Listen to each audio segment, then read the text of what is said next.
You're listening to Your Magical Midlife, the podcast for women 40 and up. I'm Kate Higgins. I'm a licensed clinical social worker turned coach, and I'm here to be your guide, your friend, and your mentor. I'm here to light your way into your most magical midlife. Let's dive in.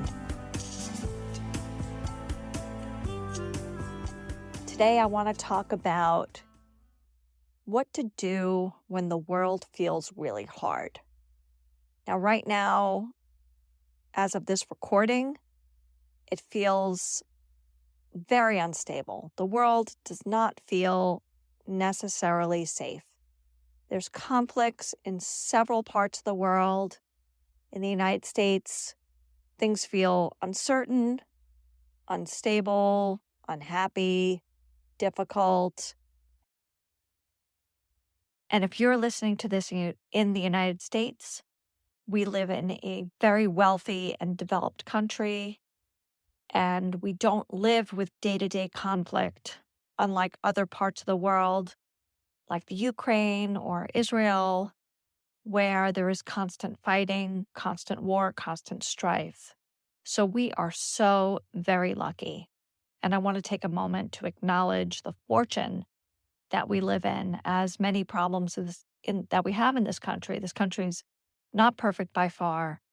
We live in a place that is predominantly peaceful most of the time. And that is a huge, huge privilege and advantage.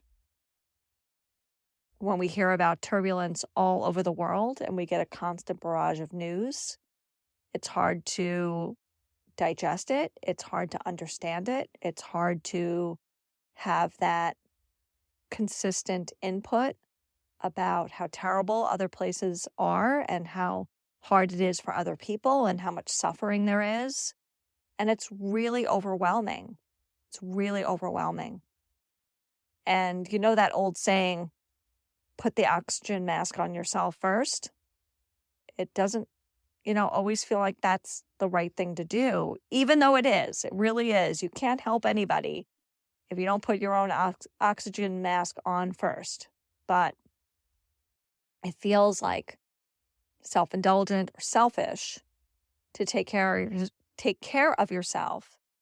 When you look out your window, you look at your phone, you look at the TV, you listen to the news, you talk to your neighbor, and you hear all the time, there's terrible things happening here, there's terrible things happening there, there's war crimes, there's inhumanity, there's injustice. There's injustice in this country, obviously. And there's a crisis at our border, and it's just, it can feel very bad, and it can put you very quickly into a very bad place. So what do? You have to start with taking care of yourself.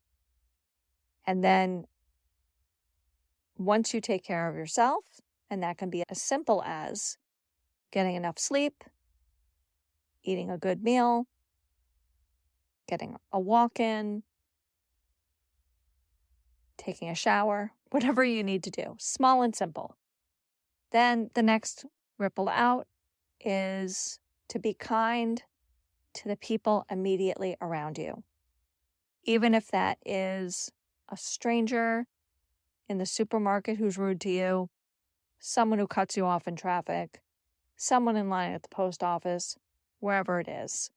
If you can extend kindness in a small way to everybody that you're in contact with, it's like a ripple that goes out into the world. And I really believe deeply at my core that it makes a difference. I really do. And sometimes that's all we can do. Most people, probably everybody who's listening to this is one of my first episodes. Probably everyone who's listening to this has an influence that is small. I have an influence that is small. You have an influence that is small. Oprah Winfrey is certainly not listening to this podcast. Maybe you know maybe you know 1,000 people. I don't think I know 1,000 people at this point in my life. Maybe you have close contact with 100 people a week. We live in isolation at this point. Most people work from home, or we're really busy and you have like 5 seconds with each person you're in contact with during the day, or maybe even less, right? Think about the people you make eye contact with when you go to a store, a supermarket. Maybe you have a moment with 1,000 people during your week. That's just an estimate off the top of my head. I'm sure someone's done the research and could give you, more sound data. But let's just guesstimate that you have contact with 1,000 people over a 7-day period. And maybe you have a couple of seconds with 80% of that 1,000 or 85% of that 1,000. So those couple of seconds really mean something.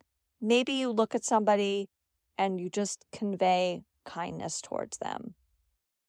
Maybe you let someone in front of you when you're getting on the expressway. Maybe you let that person go in front of you. Maybe you donate $1 or round up your bill at Taco Bell and you donate that extra, 35 cents to whatever cause they're raising money for. Not that I would ever eat a Taco Bell. I do eat a Taco Bell sometimes. Actually, Chipotle. Maybe you round up when you get that opportunity at whatever store you're at. When they say, would you like to round up and give that money for whatever? And you just say yes. Small act of kindness. Maybe you just say hi to somebody as you're passing them on the street. In New York, that might be weird, right? But now that I live in Florida, no one looks at you twice when you do that. Or they smile and they say hi back. It's a thing down here. It really is. Maybe you just set the intention to leave everybody that you come into contact with during a day a little bit better than they were before they encountered you. And then with the people that you have more contact with, more influence with, the people you live with, the people you work with, your neighbors, the people you know, you go out of your way to extend love and connection and joy to them. You do something small for your partner, for your neighbor, for your coworker, for your boss, something just to make their lives a little bit easier. And in turn, because you've made them feel better, they will pass that along to somebody else. And then that person passes it along to somebody else. And then that person passes along to somebody else. And like a ripple, when you drop a pebble into a lake, it goes out and it makes the world a tiny bit better. And I really do think that when the world feels as uncertain and as unsafe as it does now, I really think that those small acts of kindness make a giant difference. I really, really firmly believe that. And I really would like you to do that as an experiment. And I bet that you will feel a tiny bit better. Now, as a child of the 70s and the 80s, and if you're listening to this, I would hedge my bet that you are also a child of the 70s and 80s. We grew up in a fearful time. We grew up under the threat of nuclear war. We grew up at the cusp and blossom of the AIDS crisis. We grew up in a time where it was the ozone was going to dissolve and we were going to be burned by the sun, or we were going to be plunged into a endless winter. It was always something. There's always going to be fear. The media is always going to feed you stories that we're eminently all going to be wiped off the planet. I think that's inevitable, that we're always going to hear something. It's always going to be bad news. And I don't want to get into politics on my podcast, but I do think it's to keep us down, keep us fearful, keep us in our place, and probably sell us something. I'm a suspicious person. You can just take that and put it on a shelf if you don't like that. But please continue to listen to this podcast. So I think limiting your media is probably good for your mental health. Not live in ignorance. We can't afford to live in ignorance. But probably break the habit of looking at the news right when you wake up and right before you fall asleep. Allow yourself to look at the news maybe for 15, 20 minutes at a time in the middle of the day. Not when you right when you wake up, and certainly not right before you go to bed. But I think limiting your exposure to the news, especially repetitive news stories, especially repetitive news stories that have graphic images of the horrors that are going on far away from us, that we have really very little influence over. I would say limit yourself in your exposure. I remember when 9/11 happened, because I lived in New York at the time, I saw the towers fall out the window of the hospital I was working at. So I saw it happen. I could live the whole rest of my life without ever seeing the image of the tower with the plane in it. I could draw it. Like, if I was called to court and I had to draw that picture, I could be the character sketch artist and draw that picture. And I'm sure if you are my age, if you're my age, you could totally draw that picture too. And what good does that do you to have that burned in your psyche? No good. We all know it happened. It was horrible. You don't need to expose yourself to new horrors. What I would suggest is know what's going on in the world. Do your best to help the people around you immediately. Donate money if you can to the causes you believe in. Put it down and do the immediate good work in your immediate community, because that's all we really can do.